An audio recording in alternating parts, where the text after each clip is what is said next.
Hello YouTube, it is Bill here, and today I have an interesting project for the lathe itself.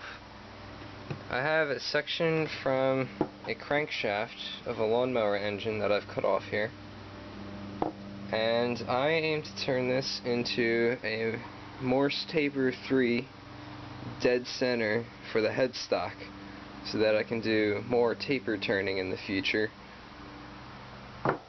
with a faceplate. Now, the way I intend to do this is I'll put one of the chucks on, I'll put the 3-jaw chuck on with a piece of stock in it, and I'll turn that to a point so that I have a center rotating dead center with the spindle.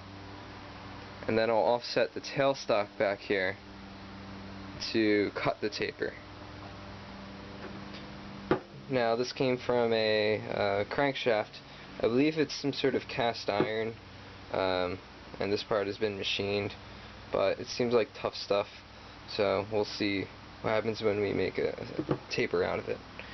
Now, on the back here, there's this keyway, and I'm hoping that doesn't interfere with the cut. The threads in the back there, that's going to be the rear of the taper. This will be the point end here. And I don't think those will matter at all either. My live center fits nicely in there on the chamfered end of the thread, so it should turn well. I've never turned tapers before on this lathe or any lathe, so this is a first for me. I have the South Bend book, and I have my information on the tapers here. Hopefully that, along with this book,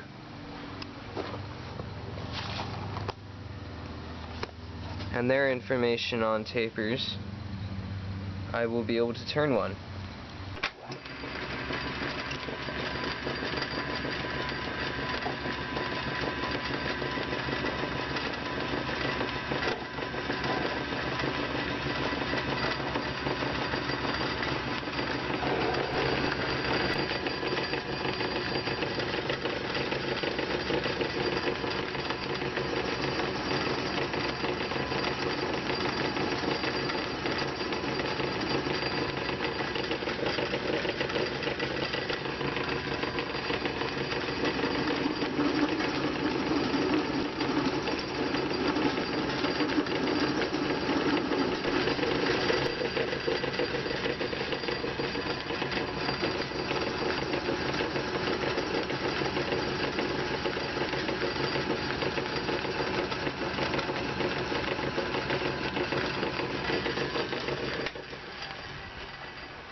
Okay, so it doesn't matter that this comes to a perfect point, this piece here.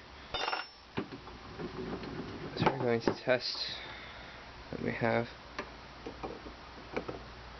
and it appears to fit. Now, because I'm going to be taper turning, I don't necessarily want the same exact taper between the center and this hole here, or so I believe. Because no matter what I do, well, suppose the two tapers were exactly the same. When they become offset, then it's going to be contacting on one side, just one side of that taper. And that would, in my head at least, mess up the taper. So if I make this taper slightly different than this taper, they should be contacting at a circle where the two meet. Okay, so this is how I'm going to drive the workpiece for cutting the taper on it. I have a lathe dog attached to it, and I know it's not ideal, but the lathe dog fits into the notch where the chuck jaw slides up and down. So that's how it's going to be driven. Here's the math part of the project. A Morse 3 taper is 0.6023 inches taper per foot, and I have a 4.75 inch long piece. Now that divided by 12 is 0.39583 feet. So if I take the length of the piece times the taper per foot, I get 0.23841 inches. I should offset the tailstock. Well, actually, I believe that number should be divided by 2 because you're taking off of both sides of the workpiece. So we'll try that.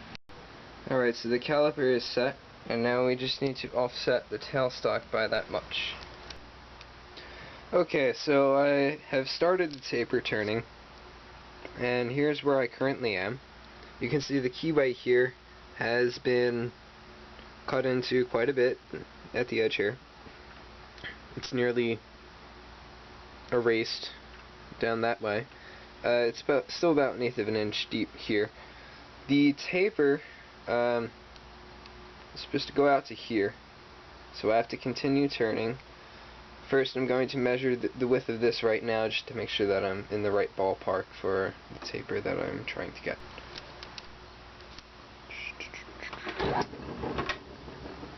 Whoops, need to engage my belt. There we go. Put some oil on here.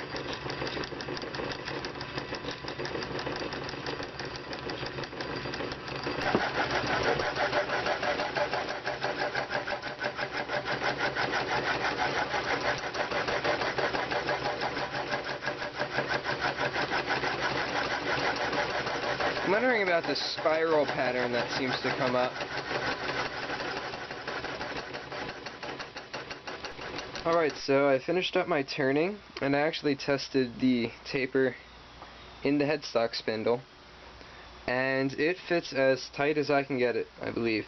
I have it inserted all the way, and I do not feel any wiggle whatsoever. So the only thing left to do now is to just take the file across it a couple more times to smooth out some of the ridges that you can sort of see. Once this is done, I can just put it in the spindle, and I'll put the what do you call it, the driving plate for the dog on it, just so that I'm not hitting my spindle threads accidentally, and then I'll just cut a 60-degree point on the end of this. Alright.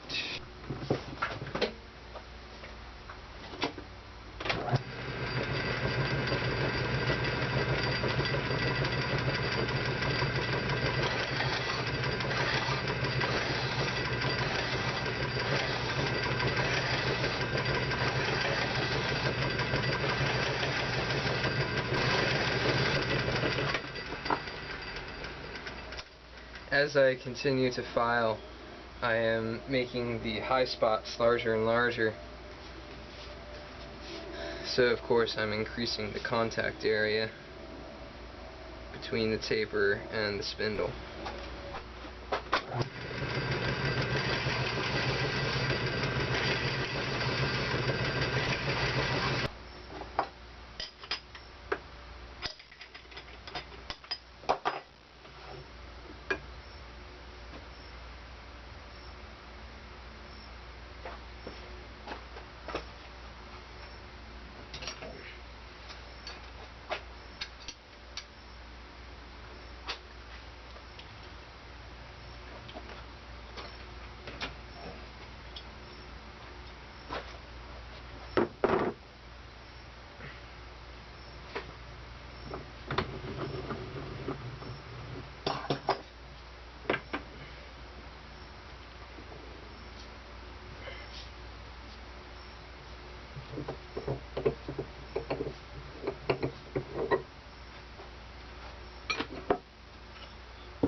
It fits, and when I shake this, the whole table moves.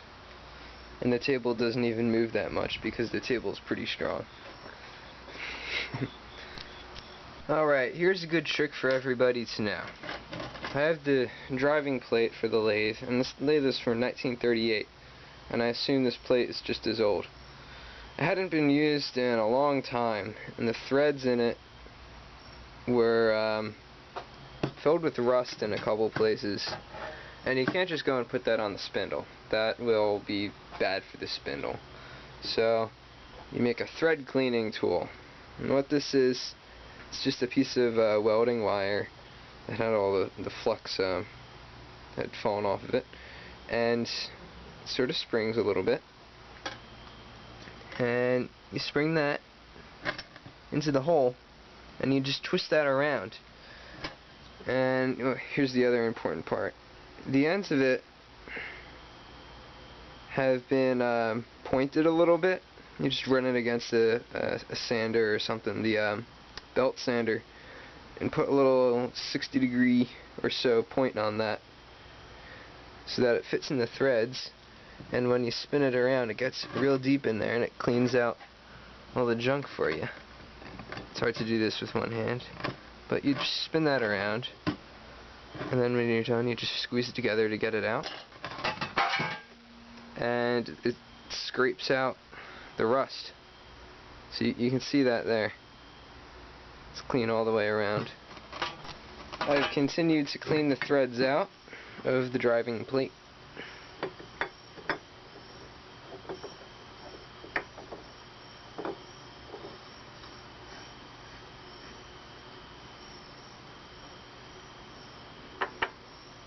And it now threads on all the way. So now that my threads are protected, I can go and turn a point onto the end of my center.